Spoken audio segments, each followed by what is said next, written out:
찬송가 435장입니다. 찬송가 435장입니다.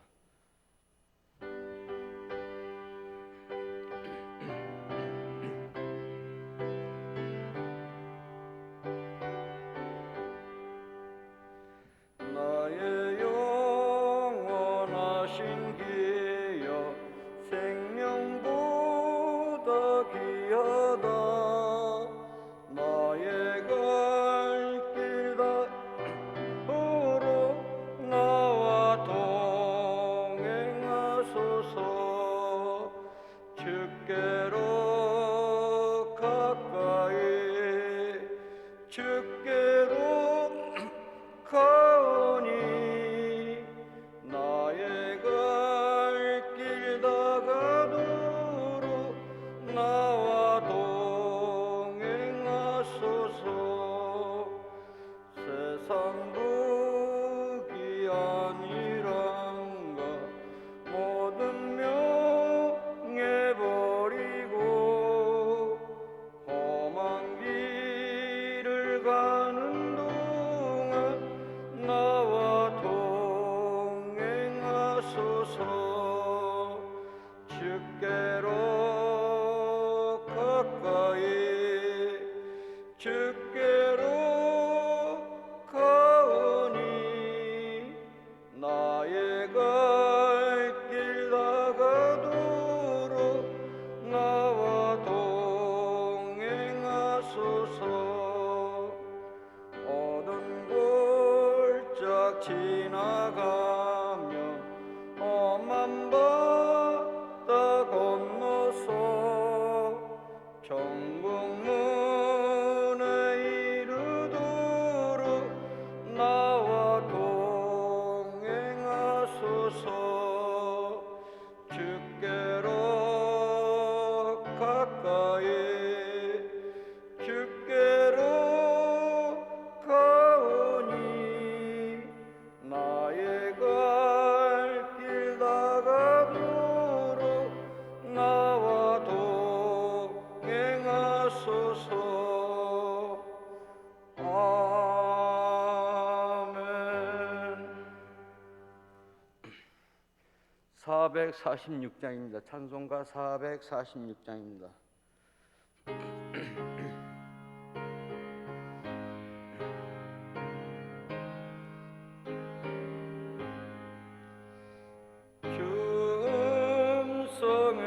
음성에는 참 기쁨 없도다. 나를 사랑하신 주 늘 계시옵소서. 기쁘고 기쁘도다. 항상 기쁘도다.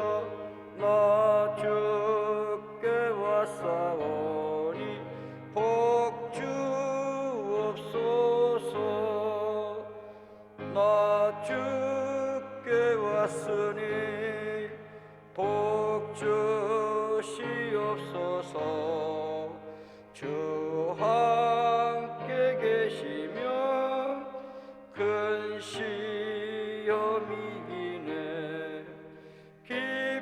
기쁘고 기쁘도다. 항상 기쁘도다. 나 주께 왔사오니 복 주옵소서. 주 떠나가시면 내 생명 헛되네. 기쁘나 슬플 때 늘 계시옵소서. 기쁘고 기쁘도다. 항상 기쁘도다. 나 주께 왔사오니 복 주옵소서.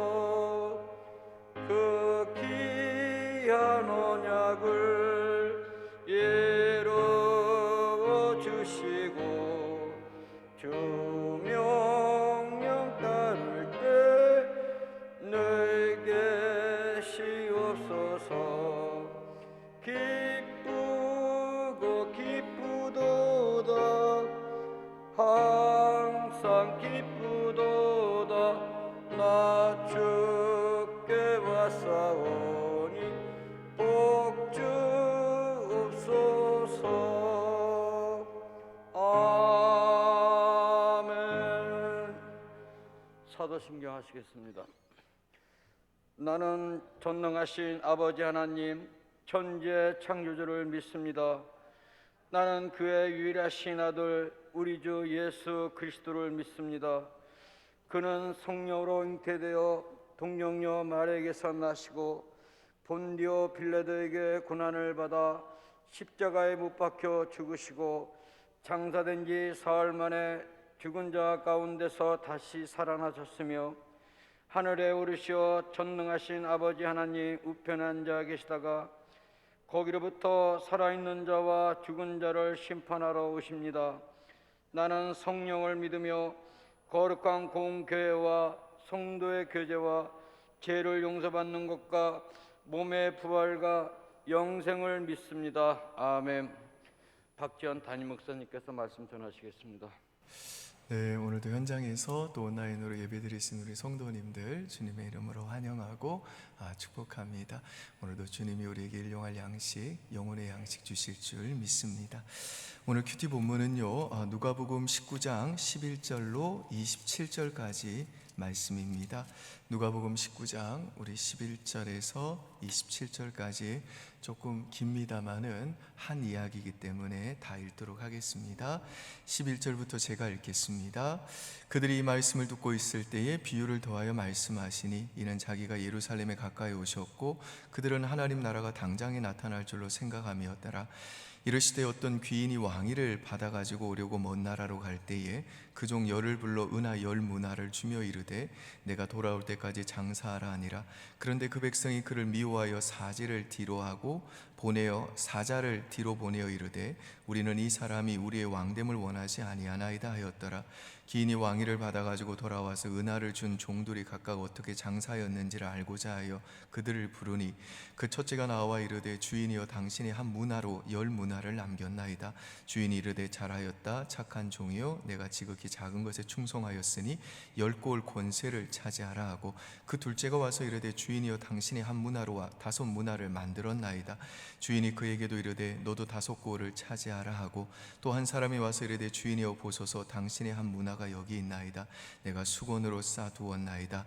이는 당신이 엄한 사람인 것을 내가 무서워함이라. 당신은 두지 않은 것을 취하고 심지 않은 것을 거두나이다. 주인이 이르되 악한 종아 내가 내 말로 너를 심판하노니 너는 내가 두지 않은 것을 취하고 심지 않은 것을 거두는 엄한 사람인 줄로 알았느냐. 그러면 어찌하여 내 돈을 은행에 맡기지 아니하였느냐. 그리하였으면 내가 와서 그 이자와 함께 그 돈을 찾았으리라 하고 곁에 섰는 자들에게 이르되 그 한 문화를 빼앗아 10문화 있는 자에게 주라 하니 그들이 이르되 주여 그에게 이미 10문화가 있나이다. 주인이 이르되 내가 너희에게 말하노니 무릇 있는 자는 받겠고 없는 자는 그 있는 것도 빼앗기리라. 그리고 나의 왕됨을 원하지 아니하던 저 원수들을 이리로 끌어다가 내 앞에서 죽이라 하였느니라. 아멘. 오늘 본문은 이 열문화 비유라고 알려진 말씀입니다. 어떤 귀인이 먼 나라로 가면서 10명의 종들에게 각각 한 문화씩을 나눠줬는데요.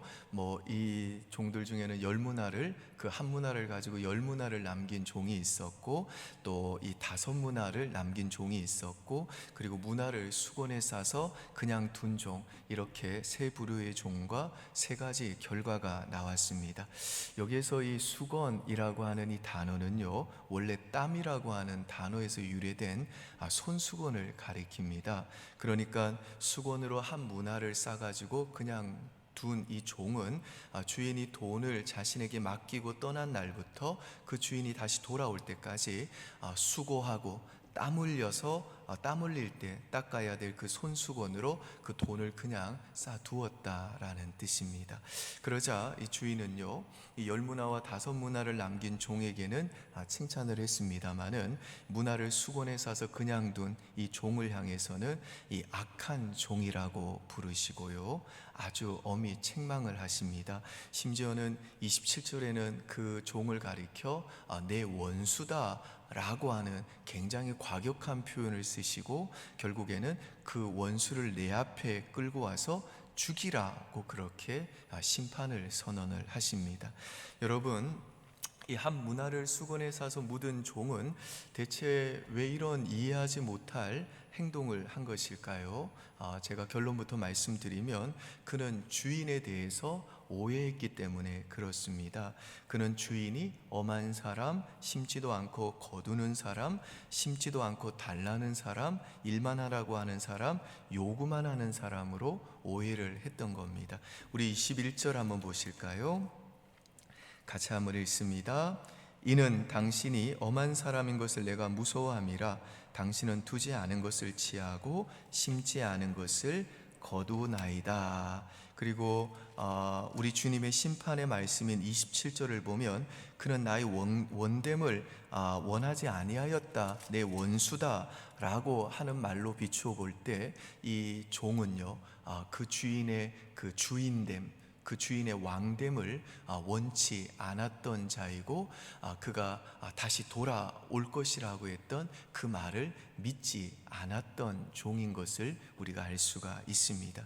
그러면 이 주인은 이 종이 생각했던 것처럼 그렇게 악한 주인이었을까? 수존노였을까? 천만의 말씀입니다. 우리 17절 한번 보실까요? 같이 한번 읽습니다. 주인이 이르되 잘하였다, 착한 종이요, 내가 지극히 작은 것에 충성하였으니 10골 권세를 차지하려 하고. 이 말씀에 비추어 보면요, 지금 주인은 관심은 뭐냐면 이 문화를 얼마나 많이 남기는 데 있지 않습니다. 겨우 10문화 남겼는데 지금 10골 다스릴 권세를 주면 이는 사실은 상벌의 원칙에는 맞지를 않습니다. 너무너무 관대한 겁니다. 10문화 남겼는데 10골이나 다스리도록 한 것이죠. 그러면 대체 주인은 이 비유를 통해서 뭘 강조하고 싶은 것일까요? 10사람에게 문화를 맡긴 이 귀인은 자신이 왕위를 가지고 돌아와서 자기 마을을 함께 통치할 사람을 찾고 있는 겁니다. 다른 말로 하면 부통령을 찾고 있는 것이죠. 그러니까 이 귀인이 종들에게 각 한 문화를 이제 10 종들에게 맡긴 것은 너 나랑 함께, 내 나라 함께 통치하자라고 제안을 하면서 그들이 자신이 돌아오기 전까지 통치자로서 훈련받기를 원했던 겁니다. 그러니까 11절 이제 말씀해 보시면요, 그때 이 말씀을 듣고 있던 사람들에게 주님이 이 비유를 말씀하시면서 이는 자기가 예루살렘에 가까이 왔고 그들은 하나님 나라가 당장에 나타날 줄로 생각함이었더라고 말씀합니다. 그러니까 당시 예수님의 기적을 보고 제자들도 그렇거니와 많은 사람들이 이제 예수님이 이제 예루살렘으로 올라가며 이 땅이 이제는 하나님 나라가 될 것이고, 그래서 이제 우리는 로마 식민지로부터 벗어난다라고 생각을 했던 것이죠. 그러나 우리가 알다시피 주님은 죽으실 것이고 승천하실 것이고, 또 그렇게 되면 이제 주님이 다시 재림할 때까지는 이 땅에는 그 나라가 완전히 완성되지 않는 것이죠. 기간이 필요한 것입니다. 그래서 이 10문화 비유는요, 예수님이 이제 예루살렘에 올라가셔서 죽으시고 부활하사 승천하시면서 우리 모든 그리스도인들에게 한 문화씩 주시면서 예수님이 다시 재림하실 때까지 그 한 문화를 가지고 장사하라고 하신 말씀인데, 이것은 우리들이 이 땅에 사는 동안에 예수님과 더불어 장차 그 새하늘과 새 땅에서 왕노릇할 통치자가 되기 위해서 이제 통치 수업을 이 땅에서 받아야 된다라고 하시는 말씀인 겁니다. 여러분, 그렇다면 예수님이 우리들에게 맡기신 한 문화를 가지고 우리들이 이 땅에서 해야 될 장사란 뭘까요?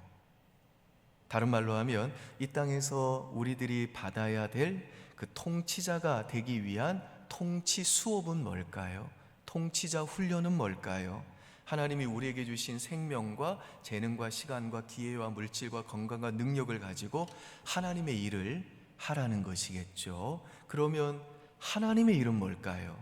요한복음 6장 29절에 보면 예수님께서 하신 말씀에 따르면 하나님의 일은 하나님께서 보내신 자를 너희가 믿는 것, 이것이 곧 하나님의 일이다라고 말씀하셨습니다. 그러니까 우리가 이 땅에서 주님이 주신 한 문화를 가지고 주님 재림하실 때까지 장사하라는 이 말씀은 무슨 뜻인고 하면 하나님이 보내신 우리 주 예수 그리스도를 믿음으로 이 땅을 살라라는 겁니다.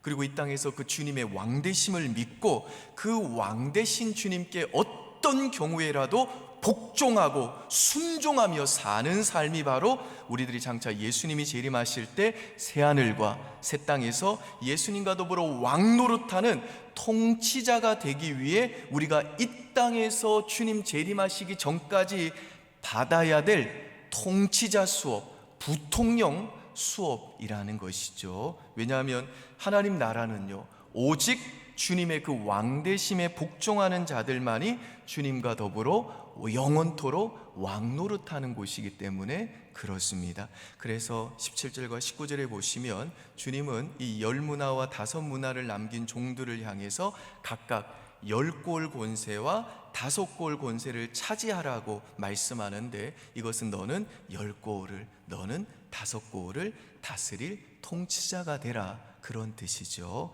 반면에 수건으로 한 문화를 싸서 그냥 둔 종처럼 이 땅을 사는 동안에 그 창조주 하나님이 주신 생명과 재능과 물질과 시간과 기회와 건강을 가지고 그 주님의 왕되심을 원치 않고 주님이 다시 오실 것이라는 그 말씀을 믿지 않고 자기가 그냥 임의로 자신의 뜻대로 자신이 인생의 주인이 되어 산 자들을 향해 주님은 마지막 심판날에 이 악한 종, 나의 원수라고 말씀하시고 심판을 하십니다.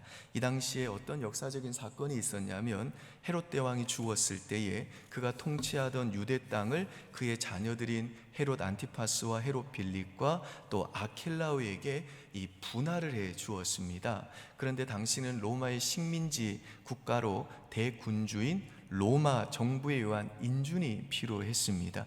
그래서 헤롯의 아들 아킬라오가요, 그 로마 황제요 이제 승인을 얻으려고 로마로 갔습니다. 근데 그때의 이 유대인들은 그 아킬라오가 유대 땅의 왕이 되는 것을 원치 않음을 알리기 위해서 로마로 사절단을 보냈습니다. 그러나 이 로마 당국은 이 아킬라오를 이두메와 유대와 사마리아 지역의 통치자로 인정을 해준 겁니다. 그래서 로마에서 유대로 돌아온 그 아킬라오는 그가 왕으로 등극한 후 첫 유월절에 그를 반대했던 유대인들 3,000명 가량을 잔인하게 학살을 했습니다. 지금 예수님은 유대인이라고 하면 누구나 잘 알 법한 이 역사적인 사건을 상기시키면서 이 10문화를 통해서 자신의 왕됨을 원치 않았던 자들 역시도 주님이 다시 이제 왕권을 가지고 이 땅에 다시 재림하실 때에 그렇게 악한 종처럼 심판을 받게 될 것이다 라고 말씀을 하고 있는 것이죠. 1980년에 이 노벨 문학상을 수상했던 이 폴란드 출신의 작가인 체스와프 미워시는요, 나치와 공산주의 체제 모두를 다 경험했던 인물입니다. 그의 책 니힐리즘의 절제된 매력들이라고 하는 책에서 그가 이런 말을 토해냈습니다. 여러분 한번 들어보시죠. 민중들을 마비시키는 진정한 아편은 한 번 죽으면 그만이고 그 뒤엔 아무것도 없다라고 하는 믿음이다. 달리 말해 배신과 탐욕, 비겁, 살인, 불법 따위에 심판이 따르지 않는다라고 생각하는 데서 오는 엄청난 위안이다.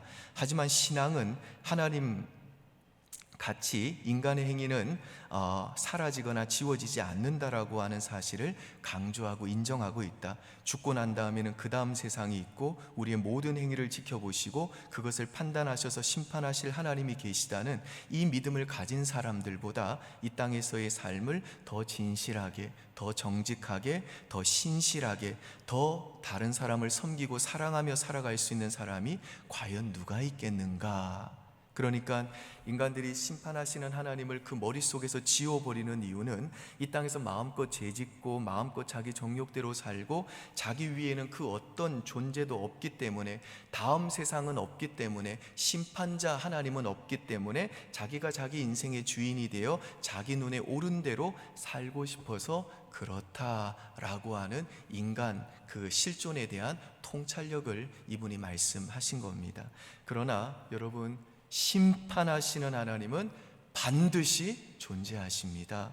그리고 우리 예수 믿는 자들이 지금 내 삶이 각박하고 고통스럽고 심지어 하나님이 없는 것 같은 이 참담한 날들이 지속되어질지라도 신실한 그 하나님의 백성으로 살 수 있는 이유는 뭐냐면, 내가 이 땅에서 주님의 왕됨을 기억하며 믿음으로 주님께 복종하고 순종하며 살았던 모든 순간들과 모든 행위를 우리 주님께서 반드시 기억하시고 갚아주실 거라는 믿음 때문인 겁니다. 그리고 우리 예수 믿는 자들은 이 땅에서 내가 믿음으로 살기 위해 애쓰고 어떻게 해서든지 악에 동참하지 않기 위해서 몸부림을 치고 하나님이 내게 허락하신 그 삶의 자리가 고통과 정말 아픔의 자리지만, 그곳이 주님이 나를 두신 그 주님의 다스림을 인정하는, 주님의 주권을 인정하는 곳이어야 된다는 믿음 때문에 눈물을 흘리며 토해내었던 나의 한숨과 나의 고민과 내 양눈에 흐른 그 피눈물을 우리 주님께서 장차 닦아주시면서, 잘하였다 착하고 충성된 종아, 너 통치자 수업 잘 받았구나, 내가 지극히 작은 것에 충성했으니 이 땅에서 통치자 훈련 믿음으로 잘 견뎌냈으니 10골 5골 차지하고 나와 함께 내 나라를 함께 다스리자 라고 말씀해 주실 그 주님의 재림의 날이 반드시 있음을 우리는 믿기 때문에, 우리는 이 땅을 사는 동안 우리의 그 왕 되신 주님께 순종하고 복종하며 사는 이 길을 기쁨과 소망 가운데 걸어갈 수 있는 줄 믿습니다. 지금 아프리카 우간다에서 교회를 236개를 세우고, 그 다음에 유치원을 11개 세우고 또 학교를 6개 건축한 교회가 있습니다. 부산에 있는 비전교회인데요, 이 교회 담임 목사님이 김성관 목사님이세요. 이분이 아프리카 우간다에다가 이렇게 집중 사역을 하시게 된 이유가 있습니다. 2013년 7월 29일 날 우간다 단기 선교팀이 10일간 이제 일정으로 이곳에 이제 김성관 목사님과 함께 떠나셨는데요, 거기에서 이 채슬기라고 하는 여자아이가 21살이었는데 우간다에 도착하자마자 더위에 못 견뎌 심장마비로 죽었습니다. 그 채슬기 자매는요, 원래부터 이 심장질환이 있어가지고 부모님이 너 아프리카 가면 죽어, 가지 말라고 했는데, 자기는 아프리카에 하나님의 부르심이 있다면서 기어이 그 선교 훈련을 받고 아프리카에 가서 도착한 그날 죽은 거예요. 그래서 목사님이 서둘러서 그 부모님한테 연락을 했더니 이 부모님이 참 믿음이 좋으신 분들입니다. 거기 일정 목사님 다 마치시고 데리고 오라고, 제가 그때까지 장례 준비하고 있겠다고. 그래서 우간다에서 장례를 한번 치르고 슬기자매의 그 시신을 데리고 이제 한국에 와가지고 장례를 치렀을 때에 김성관 목사님은 사표를 쓰셨습니다. 그때 이분의 나이가 55세셨는데 이제 내 목회는 끝났다고 이 사표를 쓴 거예요. 애를 죽였으니까 어떻게 목회를 계속하겠어요? 저 같았어도 사표를 썼을 것 같아요. 근데 그 부모님이요, 내 딸의 죽음을 목사님 헛되이하지 말아 주십시오 라고 그래가지고 오히려 목사님을 격려해서 목사님이 이제 그 채슬기 자매를 아프리카 우간다에 단기 선교사로 파송을 한 겁니다. 그리고 그 예배에서 모여진 그 헌금을 가지고 슬기가 죽은 그 마을에 채슬기 기념 교회를 세우고 채슬기 기념 학교를 세운 거예요. 그리고 나서 그 소식이 이제 알려지게 되어서 여러 교회가 이제 연합을 해서 유니온 비전이라고 하는 선교단체를 세우고, 이 유니온 비전 선교단체를 통해서 많은 교회가 협력을 해서 아프리카에 지금 236개의 예배당을 세우고 11개의 유치원과 6개의 학교를 세우게 된 겁니다.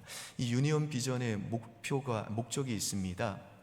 이 부산 비전 교회와 함께 3,000개의 예배당을 그 우간다 아프리카에 세우고 300개의 학교를 세우는 게 목적입니다. 여러분, 한 아이의 그 21살의 꽃다운 아이의 죽음이 얼마나 억울하고 슬퍼요. 그러나 그 죽음의 사건 속에서도 왕 되신 주님께 복종한 거예요. 부모도 복종하고 목사도 복종하고 교회도 복종을 한 겁니다. 그렇게 주님의 왕되심을 믿는 믿음으로 복종하자 우리 하나님은요, 그 슬픈 사건을 통해, 그 죽음을 통해 하나님의 새로운 계획을 실현해내기 시작하셨고, 그것이 하나님의 미랄이 되어서 하나님 나라를 영광스럽게 확장을 하신 겁니다. 사랑하는 여러분, 그리스도가 우리의 왕되심을 믿으시기 바랍니다.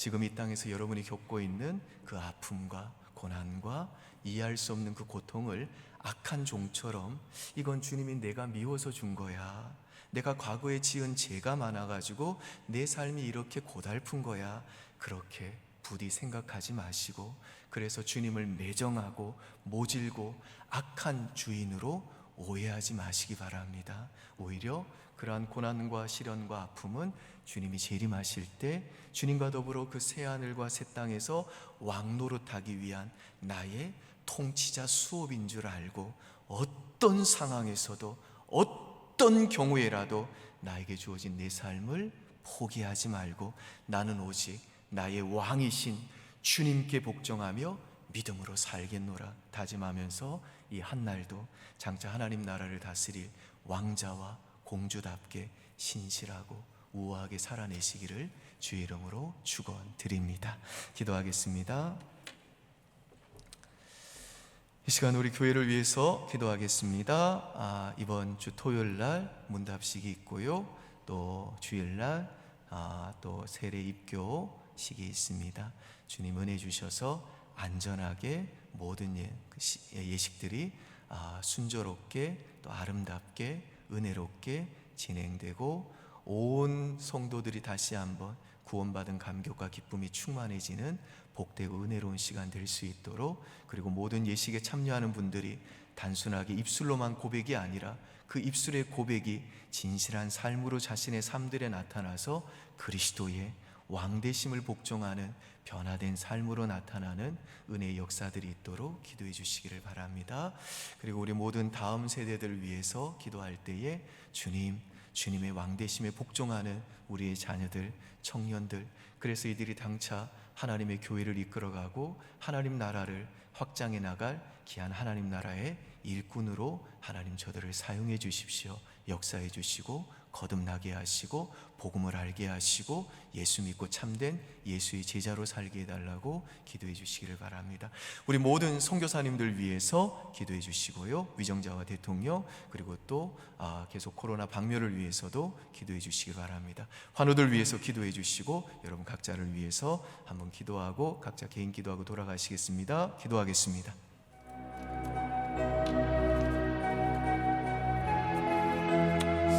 아버지, 주님이 나의 왕이십니다. 그 왕이신 주님은 나를 위해 그 생명을 내어주시기까지 나를 사랑하시는 선하신 주님입니다.